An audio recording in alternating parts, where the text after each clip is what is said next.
नमस्कार। आज हम लोग 12th क्लास में पहला चैप्टर है काव्यखंड का। उस चैप्टर के कवि हैं श्री हरिवंश राय बच्चन जी, और आज हम लोग उनका जीवन परिचय पढ़ेंगे। हरिवंश राय बच्चन,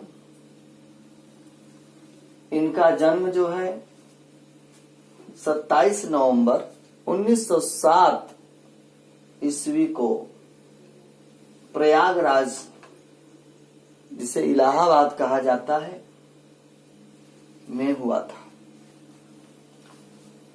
यह एक कायस्थ परिवार में जन्म लिए थे और वह परिवार बिल्कुल साधारण परिवार था। उनकी आरंभिक शिक्षा जो है म्युनिसिपल स्कूल में हुई। बाद में वे कायस्थ पाठशाला तथा सरकारी स्कूल में पढ़ते रहे। प्रयाग विश्वविद्यालय में उन्होंने अंग्रेजी में दाखिला लिया, परंतु असहयोग आंदोलन के कारण बीच में उन्हें पढ़ाई छोड़ देना पड़ा। बाद में सन 1939 ईस्वी में 1939 ईस्वी में काशी विश्वविद्यालय से बीटीसी की डिग्री प्राप्त की। बीटीसी, बी टी और सी, इस बीटीसी की डिग्री प्राप्त की और फिर इलाहाबाद विश्वविद्यालय में प्राध्यापक के रूप में काम करने लगे। इसके बाद वे इंग्लैंड चले गए, जहां उन्होंने अंग्रेजी साहित्य में एमए तथा पीएचडी की उपाधियां प्राप्त की। अर्थात अंग्रेजी विषय से एमए किए और पीएचडी किए। ये दोनों डिग्रियां उन्हें इंग्लैंड से मिली। सन 1955 ईस्वी में सन 1955 ईस्वी में भारत सरकार ने उन्हें विदेश मंत्रालय में हिंदी विशेषज्ञ के पद पर नियुक्त किया। हिंदी विशेषज्ञ के पद पर उन्हें नियुक्त किया। वे राज्यसभा के सदस्य भी मनोनीत हुए। बच्चन जी को सोवियत लैंड जो पुरस्कार हैं, उन्हें साहित्य अकादमी पुरस्कार, सरस्वती सम्मान तथा भारत सरकार द्वारा पद्म भूषण भी प्राप्त हुआ, जो सन 1976 ईस्वी में। इनके पिता श्री प्रताप नारायण श्रीवास्तव एक साधारण परिवार में थे और इनकी माता श्रीमती सरस्वती देवी, ये दोनों अपने इस बालक हरिवंश राय बच्चन को शिक्षित करने के लिए हर संभव प्रयास किए। इस तरह से अपने जीवन का प्रारंभ, शिक्षा का प्रारंभ म्युनिसिपल जो स्कूल है वहां से शुरू किए और काशी विश्वविद्यालय से होते हुए इंग्लैंड पहुंचे और इंग्लैंड में जाकर के अंग्रेजी से एमए और पीएचडी की उपाधि करने के बाद वह पुनः जब अपने स्वदेश वापस आए तो यहाँ पर विदेश मंत्रालय में हिंदी विशेषज्ञ का पद इन्हें प्राप्त हुआ और बाद में अनेक पुरस्कार भी इन्हें मिले। इनकी रचनाएं हम एक बार दृष्टि डालते हैं इनकी रचनाओं के ऊपर तो बच्चन जी एक प्रतिभा संपन्न साहित्यकार हैं। उनकी रचनाओं का विवरण हम इस प्रकार देंगे।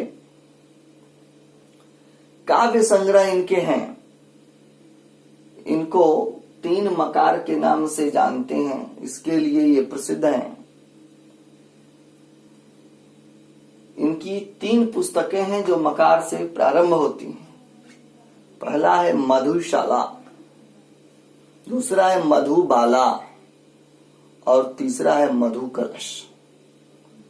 इन तीनों के लिए कविवर हरिवंश राय बच्चन जी हिंदी साहित्य में प्रसिद्ध थे। इसके अलावा ये निशा निमंत्रण, एकांत गीत, इसे संगीत भी कहा गया, आकुल अंतर, मिलन यामिनी, संतरंगिणी, आरती और अंगारे, नए पुराने झरोखे, टूटी फूटी कणियां, बुद्ध और नाच घर, ये इनके काव्य संग्रह हैं। इसके अलावा इन्होंने कुछ आत्मकथा लिखी जो आत्मकथा 4 खंड के नाम से जाना जाता है। इसके अंतर्गत क्या भूलूं क्या याद करूं, नीड़ का निर्माण, फिर बसेरे से दूर,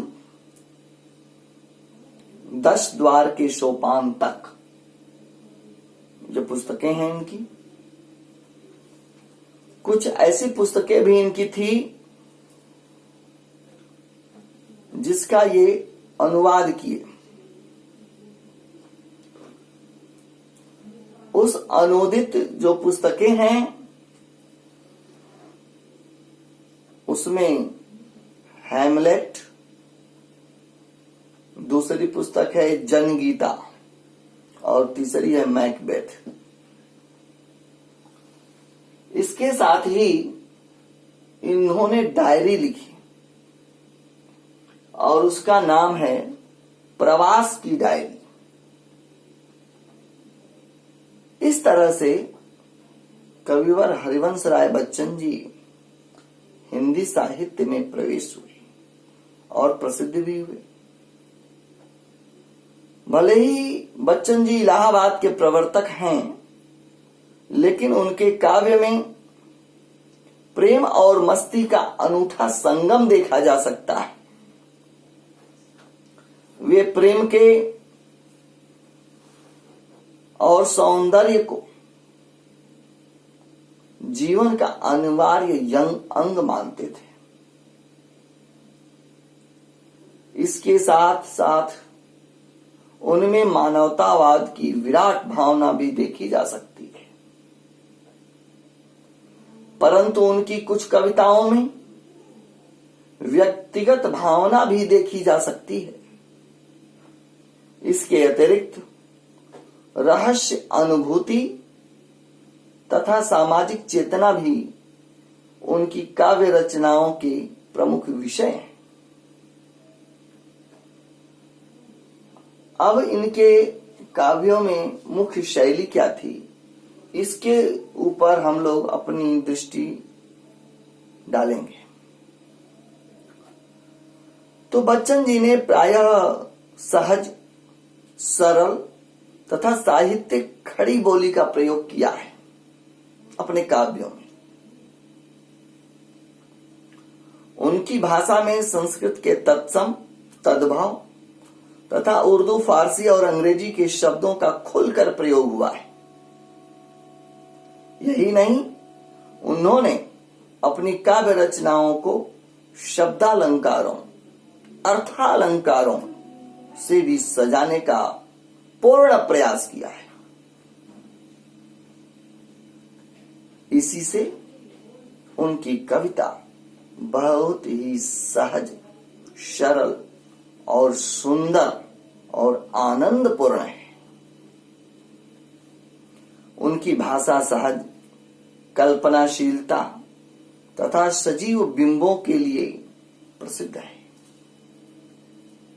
अपने इन्हीं विशेषताओं के कारण हरिवंश राय बच्चन जी हिंदी साहित्य में प्रसिद्ध हो गए। इस तरीके से हम लोगों को हरिवंश राय बच्चन जी के बारे में जानना चाहिए। और 18 जनवरी 2003 ईस्वी को इस महान कवि, महान साहित्यकार का मुंबई में निधन हो गया। इस तरीके से ये अपने जीवन लीला को समेट करके इस लोक से विदा हुए। लेकिन इनके जो साहित्य पुस्तकें हैं, उन साहित्यिक पुस्तकों के द्वारा आज भी हिंदी साहित्य में ये जीवित हैं और इनके काव्य, इनकी पुस्तकें और इनके द्वारा इस समाज को जो दिशा दी गई है, उस दिशा के द्वारा सभी लाभान्वित होते हैं और इन्हें हमेशा याद करते हैं और आगे भी याद किया जाएगा। इस तरह से आज हम लोग कविवर हरिवंश राय बच्चन जी का जीवन परिचय पढ़े। ठीक है, धन्यवाद।